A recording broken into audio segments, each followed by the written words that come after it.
giving you the opportunity to respond. That what David Duke said was that Charlottesville was, quote, a turning point for the people of this country, determined to take our country back and fulfill the promises of Donald Trump. He said he's going to take our country back, end quote.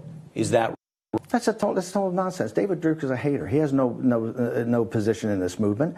Donald Trump is one of the best guys I've ever seen. He's done more for the African-American community as far as economic nationalism goes. I mean, look at the unemployment rate. Look what his policies are. This is a guy that wants all Americans. Remember, on the night we won, Stephen Miller and I drafted a speech, a victory speech, that was a throwdown. It was Trump that came in there and said, hey, I want to de-escalate. Tonight, let's try to bring the country together. Let's try to, we've had a very tough campaign. It's been very active.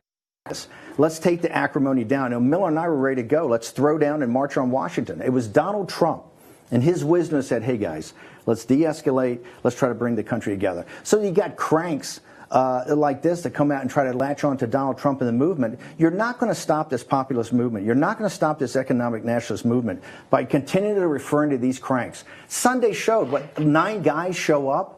There's, what, 500 media, a couple thousand cops? These guys are cranks. Nobody takes them seriously except the main. It's MSNBC's camera and CNN's camera gives them a platform. If you didn't pay attention to them, they would. I'm ready to move on, but when you say that about the press, are you suggesting we shouldn't cover this killing and this second-degree murder trial? I didn't say that. Come on, I didn't say that. The guy should be tried for murder. First-degree murder, not second-degree murder, okay? Guys like that are bad guys. And there's just as many bad guys on the other side. The Antifa movement is very violent. Somebody said the other day in this trailer I did for my spot, oh my gosh, where'd you get this stuff from? I said it's from Trump rallies. These are just Trump people that are being beaten up. You have violence on both sides. It has no place in America.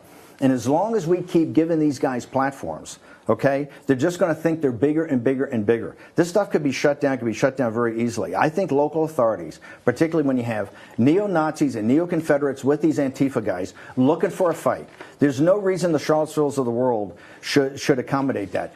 Peaceful protests and this protest about the Confederate monuments, I come from the South. You know, I'm from Richmond. And it's a hot issue down there. And in one way or the other, through politics and through the ballot box, it's going to be resolved. And that's the way America is. Right? You know, I've got one opinion. Other people have other opinions. It's one of the reasons I don't agree with, but I respect the energy of the Time's Up movement. I respect the energy of the resistance, and I respect the energy of even what Tom Steyer's doing. I saw that energy in 2010 in the Tea Party movement. And so what I think is that that thing will be resolved. And it'll be resolved by who wins elections. And this is why I'm so pumped up for November 6th, because I think as Donald Trump continues to focus on the November 6th election, that you're going to see this as an up or down vote. That as we get closer, and you're not going to see a blue wave, I think that you're going to see the left of the Democratic Party are going to sit there and turn what they're going to do. And you're finally going to have the internecine civil war inside the Democratic Party has been put off. You know, we've been at this.